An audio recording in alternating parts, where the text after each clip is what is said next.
बिस्मिल्लाहिर्रहमानिर्रहीम। तुमसे पाकिस्तान में खुश आमदीद। मैं हूँ साजिद हुसैन। मजबूत मुस्तहकम पाकिस्तान पर हम बात करते हैं। हम बात करते हैं कैसे मुल्क व मिल्लत की तामीर और तरक्की में हमें अपना किरदार अदा करना है। बिलाखिर IMF से भी मामला हुकूमत के तय हो गए और 4 साल का एक और मुआहदा करने के लिए हुकूमत वक्त पर तोड़ रही और वो भी गालबन हो ही जाएगा। IMF जब किसी भी मुल्क को पैसे देता है, उनको लोन देता है, उनके साथ ताउन करता है, उनके फाइनेंशियल क्राइसिस में उनके काम आता है, तो दीगर ममालिक भी उस मुल्क की हेल्प करते हैं। अब पाकिस्तान की जो मईशत है वो अब संभल पाएगी या नहीं, पाकिस्तान में बेरोज़गारी की शरह बढ़ती जा रही है, वो कम हो पाएगी या नहीं, इस पर भी हम बात करेंगे। फिर हम बात करेंगे पॉलिटिकल स्टेबिलिटी पे। अभी तक चेयरमैन PTI का वही नज़रिया है, वही मौक़िफ़ है, वही स्टांस है कि मैं बात नहीं करूँगा किसी से भी। तो क्या ये जो अपोजिशन के अरकान हैं हुकूमत वक्त को टफ़ टाइम देंगे या नहीं, हुकूमत अपना आइनी मुद्दा पूरा करे, बहुत सारे सवालात हैं। तमाम चीज़ों पे बात करने के लिए स्टूडियो में आज हमने दावत दी है। पाकिस्तान की इकनॉमी पे आपकी बड़ी गहरी नज़र है, बिज़नेस कम्युनिटी का मोतबर नाम है सैयद आमिर सज्जाद, हमें ज्वाइन किया है। बहुत शुक्रिया आमिर, आपने हमें ज्वाइन किया। आमिर साहब, आगाज़ करते हैं।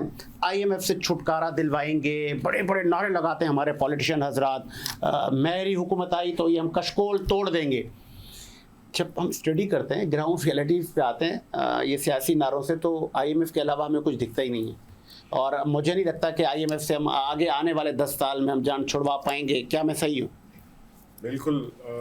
मैं ये कहना चाहूँगा कि आपने 2 लफ्ज़ इस्तेमाल किए, एक किया नारा और उसके साथ लगा दिया सियासी। तो जब सियासी नारा बन जाता है तो वो फिर उसका मकसद कुछ और हो जाता है। वो उसका मकसद होता है वोट लेना, और उससे जिस चीज़ के लिए वो नारा लगाया जा रहा है काफ़ी औकात ऐसा होता नहीं कि वो चीज़ें हो जाएं। IMF का जैसे आपने बात की कि उसके साथ उसको रिलेट किया, जैसे गुर्बत को हटाना, एजुकेशन को आगे लेके जाना, ऐसी कोई भी चीज़ यहाँ पाकिस्तान के अंदर प्रॉब्लम है, तो मैं ये बताना चाहूँगा कि IMF का इससे रिलेशन दूर दूर तक नहीं है। IMF तो आपको एक जो है पैसे देता है एज एन ऑक्सीजन, कि आप उसे यूज़ करें मुल्क को आगे थोड़ा सा बढ़ाने के लिए फाइनेंशियली। पाकिस्तान के इस वक्त जो मसले हैं उसके अंदर जो सबसे बड़ा मसला है वो फिस्कल डेफिसिट का है। ठीक है कि आपकी जो आमदन है वो बहुत कम है, आपके जो खर्चे हैं वो बहुत ज़्यादा हैं। इसी तरीके से हर चीज़ में आप अगर उसका कंपैरिजन कर लें, जैसे इंपोर्ट वर्सेस एक्सपोर्ट भी देखा जाए तो आपकी इंपोर्ट बहुत ज़्यादा है, आपकी जो एक्सपोर्ट है वो बहुत कम है। तो यहाँ पे अगर इसको इस तरीके से देखें तो देखना भी सही होगा कि इसको आप देखें कि जो पाकिस्तान की जो मसलों का हल है वो एक्चुअली तो हमारे सामने ही है। भाई जो चीज़ कम है उसे आप बढ़ा दें, आप उसे प्लस में ले जाएं, ठीक है, तो आप ऑटोमेटिकली तरक्की की तरफ जाने लगेंगे। लेकिन उसके लिए आप जाएंगे कैसे, आप बढ़ाएंगे कैसे? आपकी जो सवालिया निशान है वो ये है कि इंपोर्ट आपकी ज़्यादा है और एक्सपोर्ट मतलब है कि कम है। एक्सपोर्ट को बढ़ाएंगे कैसे? तो एक्सपोर्ट को आप ऐसे बढ़ाएंगे कि सबसे पहले आप एक लिस्ट बनाएंगे बड़ी सिंपल सी, उसमें आप देखेंगे कि आप इंपोर्ट क्या करते हैं और वो किस किस जगह चीज़ इस्तेमाल होती है, कौन कौन सी इंडस्ट्री में किस किस जगह वो उस चीज़ का यूज़ है। उसके साथ फिर आप क्या करेंगे कि आप उसके ऊपर काम करना शुरू करेंगे, एक लॉन्ग टर्म प्लान बनाएंगे, एक विजन बनाएंगे फॉर नेक्स्ट 20 ईयर्स, और उसके साथ आप अपने हदफ रखेंगे, अपने टारगेट्स रखेंगे। उसके अंदर गवर्नमेंट ऐसी पॉलिसीज़ बनाए कि जो आम आवाम है, जो इंडस्ट्रियलिस्ट हैं, जो नए इंडस्ट्रियलिस्ट आने वाले हैं, उनको ऐसी जगहें दी जाएं और उनको टैक्स के अंदर थोड़ी सी हेल्प की जाए कि आप अगर 20 साल के लिए कोई इंडस्ट्री लगाते हैं, ये चीज़ पाकिस्तान में इंपोर्ट हो रही है, ये पाकिस्तान में नहीं बनती। पाकिस्तान की अगर इस चीज़ की इंपोर्ट बंद हो जाती है तो पाकिस्तान में अगर बनना शुरू हो जाए तो उसके फ़ायदे कितने हैं आप देखेंगे। एक तो पाकिस्तान की मार्केट को वो चीज़ केटर करती है, उससे आपकी टेक्निकल एक्सपर्टीज़ बढ़ती है, आपका स्किल्ड लेबर बढ़ता है, और उसके साथ आप ये देखें कि वो जो चीज़ है वो पूरी दुनिया में जब यहाँ से जानी शुरू होगी तो आपको आगे से रेजिस्टेंस आएगी। रेजिस्टेंस किस चीज़ की आएगी? क्वालिटी की, कि आप उस क्वालिटी की चीज़ नहीं दे रहे, तो आपको फिर उसमें क्या आएगा, R&D, रिसर्च एंड डेवलपमेंट। आप उसमें रिसर्च करेंगे, तहकीक करेंगे, आप ये देखेंगे कि दुनिया में कौन सी क्वालिटी का सामान भेजा जाना चाहिए, उस पर तहकीक करेंगे, उसके स्टैंडर्ड्स मेंटेन करेंगे, QA पे काम करेंगे, quality assurance, TQM, total quality management पे काम करेंगे, उनकी कौन कौन सी किस किस जगह पे सर्टिफिकेशंस किन मुल्कों में रिक्वायर्ड है, आप उस पे काम करेंगे, तो फिर आप देखेंगे कि पाकिस्तान आहिस्ता आहिस्ता अपने कदमों पे खड़ा होना शुरू होगा और आगे बढ़ना शुरू होगा। और एक और चीज़ यहाँ ये कहना चाहूँगा कि हमें इस चीज़ में प्राइड लेना चाहिए कि अगर किसी, देखें हमारा जो झंडा है इसका रंग है सब्ज़ और सफ़ेद, लेकिन आज अनफॉर्चुनेटली पाकिस्तान में हर इंसान ने अलग अलग रंग का झंडा पकड़ा हुआ है। तो यहाँ पे हमें पाकिस्तान में बिलीव रखना चाहिए और ये भी देखना चाहिए साथ में कि जिस चीज़ पे ये चीज़ लिखी हो मेड इन पाकिस्तान, आप समझें कि वो चीज़ ही इस्तेमाल करें, क्योंकि आप पाकिस्तान की इकॉनमी को अगर फ़ायदा पहुंचाना चाहते हैं तो जो चीज़ें यहाँ बन रही हैं, और यहाँ पे बहुत अच्छी क्वालिटी की चीज़ें बनती हैं, बहुत म्यारी चीज़ें बनती हैं, और बहुत सी चीज़ें तो इंटरनेशनली जाती भी हैं। तो हमें इसी तरीके से आप देखें कि एक मसाले का ब्रांड है जो पूरी दुनिया में जाता है, और वो अगर पूरी दुनिया में यूज़ हो सकता है तो और कौन सी ऐसी चीज़ें हैं जो पाकिस्तान से बाहर नहीं जा सकती। तो ये एग्जांपल्स हमारे सामने पड़े, ये एक पूरा समुंदर है। अब समुंदर में जाके हीरे जवाहरात कौन आदमी निकालता है, उसके लिए मेहनत की ज़रूरत है। उसके लिए आप समुंदर के किनारे पे खड़े होके ये नहीं कह सकते कि जी मैं ये करूँगा या मेरा ये विजन है। आपको समुंदर के अंदर उतरना पड़ेगा, तकलीफ से गुजरना पड़ेगा, और उसकी तह में जाके आपको हीरे जवाहरात निकालने पड़ेंगे, तब जाके पाकिस्तान की इकॉनमी आगे बढ़ेगी। और इसके साथ आप देखें कि पाकिस्तान के अंदर जो है 92 मिनरल्स हैं जो पाकिस्तान में पाए जाते हैं, जिसमें 52 पे हम काम कर रहे हैं, 40 पे हम काम ही नहीं कर रहे, और जिन 52 पे भी हम काम कर रहे हैं वो रॉ फॉर्म में काम कर रहे हैं, हम वो निकालते हैं और पाकिस्तान से बाहर भेज देते हैं। उसके अंदर भी देखा जाए तो अनस्किल्ड लेबर है, आपकी टेक्नोलॉजी का फुकदान है, और उसको आप फिनिश फॉर्म में क्योंकि नहीं भेज रहे तो आपको सही पैसा बाहर से नहीं मिल रहा। टॉप 5 के अंदर पाकिस्तान की आपकी जो नमक की कान आती है खेवड़ा माइंस की, आप देखें कि वहाँ से आप अपना नमक निकालते हैं और आप बाहर भेज देते हैं, और जैसे ही आप बाहर भेजते हैं तो उस पर क्या लिखा होता है, ठप्पे लगते हैं दुबई के अंदर, made in India, made in USA, made in UK। तो कहने का मकसद है कि उसका ओरिजिन कहाँ है, प्रोडक्ट का ओरिजिन तो पाकिस्तान है। तो पाकिस्तान के साथ ये वाला जो चीज़ है इसको हमें खुद बदलना है, हमें पहले खुद बदलना है, अपने आप पे बिलीफ रखना है। अगर हम अपने आप पे बिलीफ रखेंगे तो पाकिस्तान को आगे ले जा सकते हैं, वरना पाकिस्तान को आगे नहीं ले जा सकते।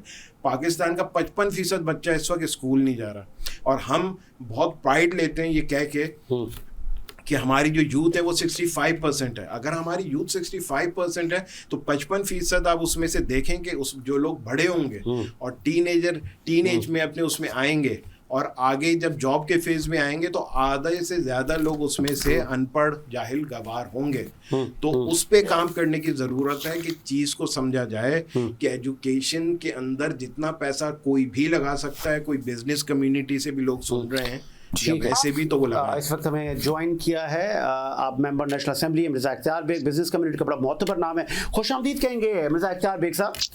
जी बहुत शुक्रिया आपका। सर पहले तो आप अब हुकूमत चला रहे हैं, अब आपको सवाल बनता है कि पाकिस्तान में अब गैस की लोड शेडिंग से लेके बिजली की लोड शेडिंग का खात्मा आपके कंधों पर है। दूसरी जानिब मेरा सवाल इम्पॉर्टेंट ये है कि इस वक्त की जो अपोजिशन है वो कह रही है कि हम ये हुकूमत साल भी नहीं चलने देंगे, तो अपोजिशन को एंटरटेन कैसे करेंगे? हुकूमत के इरादे से पता चलते हैं कि वो आवाम की मुश्किलात हल करने में इंटरेस्टेड नहीं है। वो अफराते ज़र में कमी, महंगाई में कमी, एक्सपोर्ट में इजाफा, मईशत की बहाली में इंटरेस्टेड नहीं है, बल्कि वो अपनी पावर में ज़्यादा इंटरेस्टेड है, और जिसकी वजह से उन्होंने ये कहा कि ईद के बाद वो एजुकेशन मुहिम पे जाएंगे। लेकिन ये मुल्क को नुकसानदेह है। इस ईद के फौरन बाद हम IMF से एग्रीमेंट और नेगोशिएशन शुरू कर रहे हैं। 1.1 बिलियन की पेमेंट एक होनी है जो अप्रैल के पहले हफ्ते में से लेके दूसरे हफ्ते तक बोर्ड की मीटिंग हमें मिलेगी और फिर हम एक बड़े प्रोग्राम की तरह उनसे मुज़ाकरात करने जा रहे हैं जो 3 साल से ज्यादा का हो सकता है और जो 5 से 6 अरब रुपए अरब डॉलर का है। तो उस वक्त ये तासुर अगर आप देना चाहते हैं कि मुल्क में सियासी इस्तेकाम नहीं है तो माशी इस्तेकाम आप कैसे एक्सपेक्ट कर रहे हैं? तो ये तो बहुत दुश्मन बातें हैं और मैं समझता हूँ हमें से परवाह नहीं है। ये इनके हाथ में होता तो ये हुकूमत बना लेते, अगर गिनती नंबर में इनके नंबर पूरे हो रहे होते तो ये बना लेते। हमने इनको ऑफर की थी कि आप आए हुकूमत बनाए, नून ने भी इनको ऑफर की, फिर हमने नून के साथ मिलके हमारे हाईएस्ट नंबर थे हमने हुकूमत बनाई है और हमने पूरा इरादे नेक नीति से यही है कि अवाम को मुश्किलात से निकाले, माशत की बेहतरी हो, बहाली हो, IMF के प्रोग्राम हो, अफराद ज़र में कमी आए, मार्कअप रेट कम हो। अब ये सब चीजें हमारे प्रायोरिटी है। आज भी असेंबली में शर्मिला फारूकी साहब ने उठाया कि जी स्टील स्मगल हो रहा है जिससे लोकल सनत परेशान है और गैस की और बिलखुसूस बिजली की कीमत 9 सेंट्स का जो वादा किया था वो अभी तक नहीं हुआ, उससे स्टील की सनतें बंद हो रही हैं क्योंकि ये रॉ मटेरियल है। तो हमने तो अपना काम शुरू कर दिया है और आज भी मैंने यहाँ डिस्कस किया है जो बड़े बड़े स्टील वाले हैं जिसमें अमीर अली वाले हैं और इस्लामाबाद के पाक स्टील वाले हैं, वो सब वक्त आया था मिलने के लिए और इस मसाइल के लिए। तो इनको ये तो सोचना चाहिए कि बिजनेस कम्युनिटी पहले ही मुश्किलात में गिरी हुई है और हमें उनके मसाइल हल करना चाहिए rather than सड़कों पे एहतजाज करें। पार्लियामेंट के बाहर जो भी चीज आप करेंगे उसका कोई फायदा नहीं पहुंचना है ना आवाम को ना बिजनेस कम्युनिटी को। आप पार्लियामेंट में आपकी जो भी रिप्रेजेंटेशन है उसको आप पार्लियामेंट में लेके वहाँ चीजों को उठाएं और उन मसलों को बिजनेस कम्युनिटी के लिए आवाम के लिए हल कराएं। जरूरत नहीं होती है कि हर बार ही आदमी हुकूमत में आए, आदमी को अपोजिशन में बैठ के एक फाल किरदार मुस्बत किरदार अदा करने का भी सोचना चाहिए। बीइंग अ सीनियर पार्लियामेंटेरियन और बिजनेस कम्युनिटी की बड़ी मोतबर शख्सियत हैं आप, मुझे ये भी बताइएगा जहां हुकूमत को और भी दीगर चैलेंजेस हैं वहां पर जजेस को जो धमकी आमेज कॉल्स और वो इल्ज़ाम लगा रहे हैं, फिर उन्होंने ख़त किताबत की है, फिर हुकूमत ने कमेटी बना दी है, ये मामला कितना संगीन है बेग साहब? देखिए मामला तो संगीन है साजिद, लेकिन इसमें पहले मरहले पे जो चीज हुई वो भी बड़ी अच्छी बड़ी हिम्मत अफजा है। इसमें वजीर आजम ने खुद जाके चीफ जस्टिस साहब से 1.5 घंटे मीटिंग की है और उन्होंने कहा बतलाएं इसका क्या हाल है। फिर दोनों ने डिसाइड किया एक independent impartial commission inquiry commission बनाया जाए जस्टिस तसदुक जिलानी साहब के सरबराही में वो बनाया गया। उनका बड़ा नाम है और वो एक क्रेडिबल आदमी है मुल्क में, मुल्क से बाहर इंटरनेशनल अदालतों में उनको बड़ा इज्जत से उनका नाम लिया जाता है। लेकिन उन्होंने आज इससे वो कर दिया, इनकार कर दिया इस जिम्मेदारी लेने से और उन्होंने अपने रीजन जो बताए वो वैलिड है। लिहाजा बहुत अच्छी बात है कि चीफ जस्टिस ने खुले दिल के साथ स्टू मोटो एक्शन लेते हुए 7 जजेस के ऊपर लार्जर बेंच बनाने का ऐलान किया है। टर्म्स ऑफ रेफरेंस भी बना दी गई है उसकी और अब ये जजेस जो हैं वो फैसला करेंगे और यही PTI की रिक्वेस्ट थी कि सर हम चाहते हैं जुडिशरी फैसला करे, हम नहीं चाहते कि एग्जीक्यूटिव फैसला करे। तो चले आज वो भी हो गया, उसको भी हम खुशामदीद कहते हैं। लास्ट आपसे सर एक लास्ट आपसे क्वेश्चन है। NA 207 साबिक सदर आसिफ अली जरदारी की छोटी साहबजादी आसिफा भुट्टो ने भी पार्लिमानी सियासत में कदम रख लिया है। फिर इधर भी PTI का इल्ज़ाम है कि हमारे जो कैंडिडेट थे वो गायब हैं। तो ये इल्ज़ाम एक तरफ, फिर एक तरफ सड़कों की सियासत, आपकी नज़र में एंड क्या होगा? लेकिन साजिद वो नवाब शाह का जो सीट है वो आसिफ अली जरदारी की स्वीपिंग विक्ट्री है और ये जीती हुई सीट जब भी बाप बेटे को या बेटी को देता है, भाई को देता है तो लोगों का वोटिंग ट्रेंड जो होता है वो उसी फैमिली की तरफ होता है। ये इनके भी शाह महमूद कुरैशी ने भी देखा है मुल्तान में। ये अभी इलेक्शन हो रहे हैं, यूसुफ रजा गिलानी ने जो कौमी असम्बली की सीट से रिजाइन करा है और सेनेट में वो मुंतखब होकर आए इस्लामाबाद से, वो भी अपने बेटे को इलेक्शन लड़ने को कह रहे हैं। तो इसमें कुछ जगहों पे तो लड़ सकते हैं इलेक्शन सिर्फ तफरी और शोगल के लिए, लेकिन उन्हें पता है कि मार्जिन इतना ज्यादा, ये सीट जिद्दी पुश्ती खानदानी जो है वो जरदारी साहब की है और उनकी फैमिली पे इसका पहला हक होता है जब इलेक्शन हो। लिहाजा लोगों ने इस सिलसिले में कागजात नामजदगी फाइल नहीं किए समझदारी से। और ये सीट तो देखिए अनइलेक्टेड और ये जो है अनअपोज है, तो अनअपोज एक इलेक्शन है, वो तमाम कार्रवाई करके डॉक्यूमेंट्स उन्होंने जमा कराए, उसके मुकाबले में कोई दूसरे डॉक्यूमेंट्स नहीं जमा हुआ नॉमिनेशन, लिहाजा वो अनअपोज इलेक्टेड है, elected unopposed member national assembly. तो ये बातें समझने की है। ये सभी से इसमें आप अगर ये बात करेंगे कि जी वो अगवा कर लिया था, वो भाई FIR कटा दे जिसने अगवा किया है, कोर्ट में चला जाए, सबूत दे दे, तो इलेक्शन कमीशन इलेक्शन को कालादम भी कर सकता है। अब ट्रू PTI का एंड क्या? PTI की वही बेवकूफियां हैं जो पहले की थी।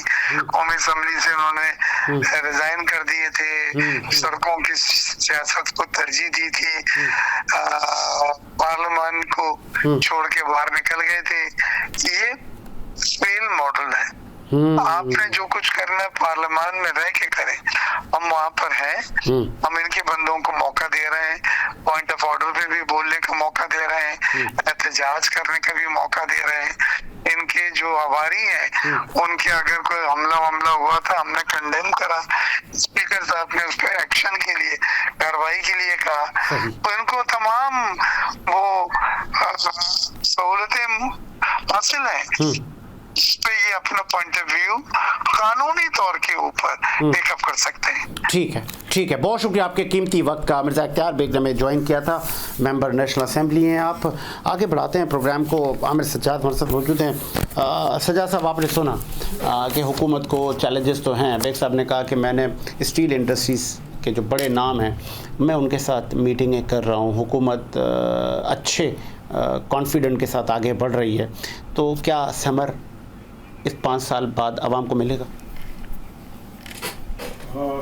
इस वक्त जहाँ पाकिस्तान खड़ा हुआ है, आप अगर उसको देखें तो आपकी हर चीज़ के अंदर प्रॉब्लम है, हर चीज़ के अंदर इशू है।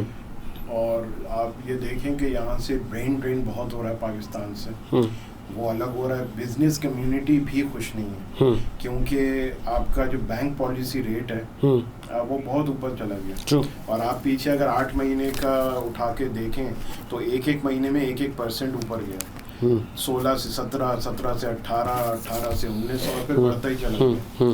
तो उसको जो है उसको भी देखना चाहिए। तो उसमें ये कि बिजनेसमैन तो मांगता है ईज ऑफ बिजनेस, अगर उसको आसानियां बिजनेस में हम फराम नहीं करेंगे, हुकूमत फराम नहीं करेगी, तो वो जाहिर सी बात है कि डिस्टर्ब हो जाएगा। और डिस्टर्ब आदमी जो है वो फिर तो क्यों नहीं फराम हो पाती? लाइक गैस हमारे पास बेतहाशा मौजूद है, लेकिन गैस की लोड शेडिंग हमारे यहाँ होती है, आम सारिफ को गैस नहीं मिल पाती, तो इंडस्ट्रियलिस्ट को कहाँ मिलेगी? आमिर साहब, गैस के हमारे 11 साल के ज़खायर रह गए जो एग्जिस्टिंग, जहाँ से हम गैस ले रहे हैं। सही। और इसके अलावा जो है अगर हम ये कहें कि गैस नहीं है, ऑयल नहीं है, तो बहुत है पाकिस्तान में, लेकिन उनके ज़खायर के काम करने के लिए, उसे निकालने के लिए डिवाइड सही नहीं हो पा रही मुल्क भर में। आम सारिफ भी परेशान है, बिजनेसमैन भी परेशान है, फिर कीमत आए दिन बढ़ रही है, 600% इजाफा। बिल्कुल। और इसको ये भी मैं आपको बता दूं कि गैस एक दिन बिजली के करीब पहुंच जाएगी। बताएं। तो और इवेंचुअली वो ख़त्म ही हो जाएगी, क्योंकि बिजली में और गैस में जब ज़्यादा फ़र्क नहीं रहेगा तो लोग फिर इलेक्ट्रिसिटी के ऊपर मूव कर जाएंगे। जैसे जब मैं ऑस्ट्रेलिया में था और वहाँ पढ़ाई हासिल कर रहा था, तो वहाँ मैंने देखा कि गैस का तो नामो निशान मैंने देखा ही नहीं, और हर चीज़ इलेक्ट्रिक थी, इलेक्ट्रिक ओवंस थे, हर चीज़ बिजली के ऊपर ही चलती थी। तो फ्यूचर में तो आपको कभी ना कभी इस पे शिफ्ट करना ही है, जैसे कि पेट्रोल भी है। हाँ। आपकी जो चीज़ें हैं ये सब ख़त्म होनी है और ये ख़त्म होना है, तो आपको ग्रीन एनर्जी की तरफ जाना है, और आप जितनी जल्दी चले जाएं तो उतना ही बेहतर है, उतना ही कॉस्ट एफिशिएंट। क्या हुकूमती हलकों में मुशीरान, member parliament, ministers, bureaucrats, they are eligible? बिल्कुल एलिजिबल, देखें उसमें है एलिजिबिलिटी है, तो वो लोग अपने उस सीट पे आते हैं। लेकिन प्रॉब्लम ये है कि वो उनको भी पता है कि उनका टेन्योर शॉर्ट होता है। आप देखें कि अगर एक घर कोई इंसान बनाता है तो वो घर वो इस पॉइंट ऑफ व्यू से बनाता है कि उसने इसके अंदर कम से कम भी 40 साल 50 साल रहना है, और उसका घर उसकी मिल्कियत है, तो उसको वो उस हिसाब से अपनी मेहनत से बनाता है। उसको पता है कि इसके अंदर सरिया अगर हल्का डाला तो प्रॉब्लम होगा, उसको पता है कि इसके अंदर अगर मैंने सीमेंट हल्की क्वालिटी का डाला तो प्रॉब्लम होगा। तो यहाँ बात आ जाती है नीयत की, कि क्या हमारी नीयत सबकी सही है? हमारी नीयत सही नहीं है, क्योंकि पाकिस्तान को हम अपना घर नहीं मानते। तो हमें ये सोचने की ज़रूरत है कि हम पाकिस्तान को किस सरिये से और किस सीमेंट से तैयार कर रहे हैं। क्या बात है कि वो अपने कदमों पे तो खड़ा हो और ऐसी मजबूती हो उसके अंदर कि वो 500 से 1000 साल भी वो घर ना गिरे, ऐसा घर हमें बनाना। बहुत खूबसूरत बात की आमिर सज्जाद ने। तो ज़रा पर्सनल भी हो जाते हैं ना आज हम इनसे अबाउट हिम, कि वो क्या माइंड रखते हैं पाकिस्तान के लिए, क्या सॉफ्ट कॉर्नर है उनके पास, और क्या विजन है नौजवानों के लिए, और कितनी अचीवमेंट्स आपने ली। तो मैं चाह रहा हूँ सेकंड फेज़ में ज़रा आमिर साहब के बारे में। आमिर साहब, फलता फूलता पाकिस्तान देखने का हर पाकिस्तानी का एक ख्वाब है, एक विश है, ख्वाहिश है। आपने कहा ना नीयतों के बड़े मामलात हैं, फतूर हैं। आमिर ने मुल्क के लिए क्या किया? हमने ख़ास तौर पे मैंने, अगर आप देखें कि मुल्क के अंदर क्या किया, तो आपको बहुत कम लोग ऐसे मिलेंगे कि आप जिनसे अगर पूछें और उन्होंने कोई किसी भी इंडस्ट्री के अंदर एक ऐसा ब्रांड बनाया हो जो पाकिस्तान में ही नहीं एशिया में जाके पहले नंबर पे खड़ा हो जाए। तो यहाँ मैं आपको बताना चाहूँगा, हमारा जो फैमिली बिजनेस है जिसका नाम है Australian concept in fertility medical centre, ये मेरे फादर हैं डॉक्टर सज्जाद जो चेयरमैन हैं, उनका विजन था जो हमने 26 साल पहले 1998 में शुरू किया। ये स्पेशलाइज सेंटर है जो काम करता है उन कपल्स के लिए जिनके यहाँ औलाद नहीं है। इसके साथ हम जेनेटिक्स में भी काम करते हैं। तो इस वक्त माशाल्लाह से हमारे 18 से ज़ायद हॉस्पिटल हैं अक्रॉस पाकिस्तान, और IVF और जेनेटिक्स की इंडस्ट्री में हमें नंबर 1।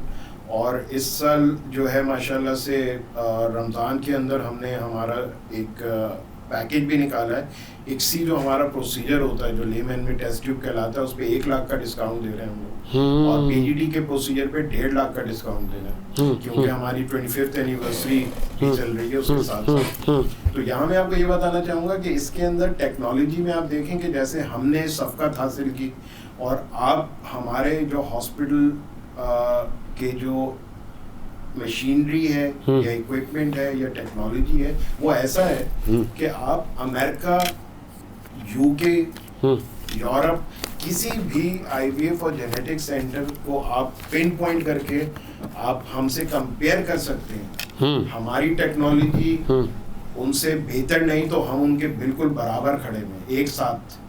तो ये चीज़ बहुत बड़ी अचीवमेंट होती है, और यही एग्जाम्पल है जो मैं अभी कोट भी कर रहा था और बता भी रहा था कि अगर आपकी नीयत साफ है।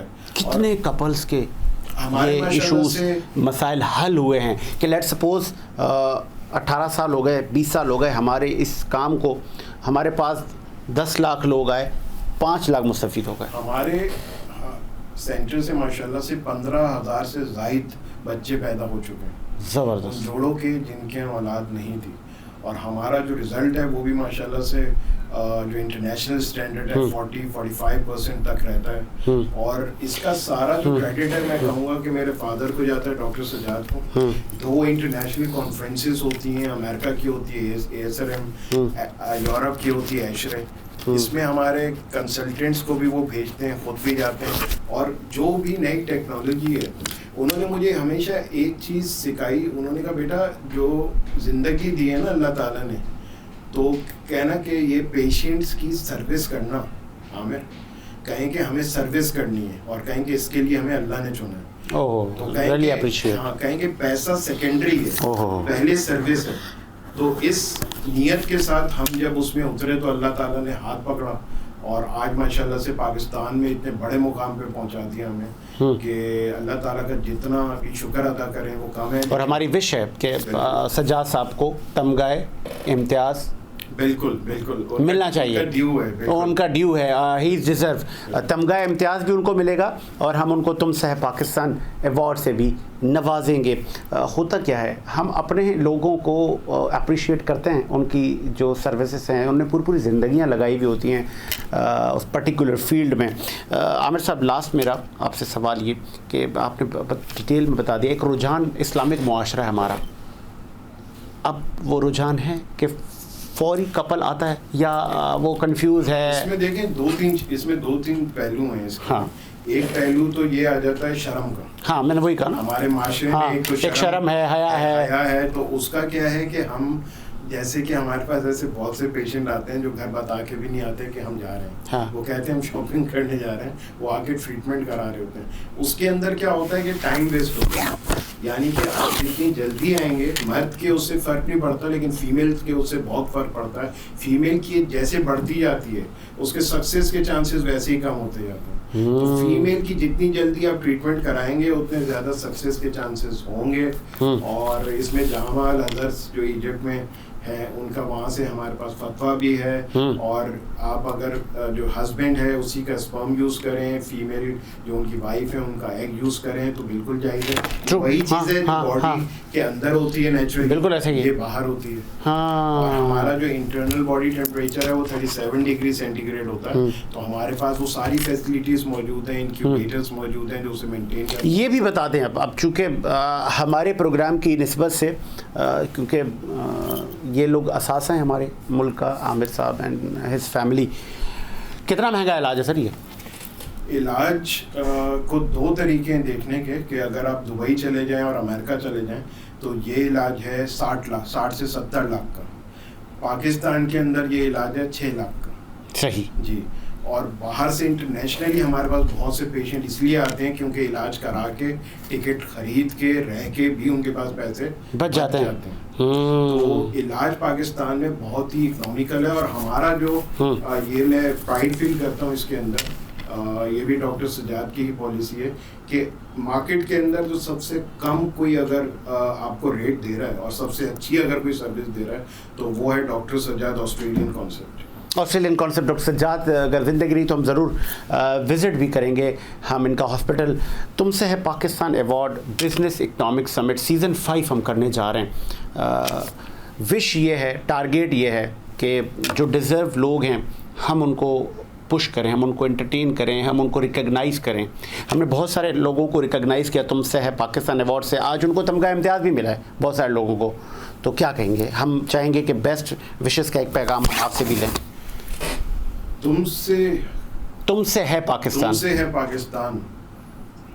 और इसको मैं ये कहूँगा कि इसका मेरे दिल से जो आवाज़ निकल रही है वो निकल रही है हमसे है पाकिस्तान।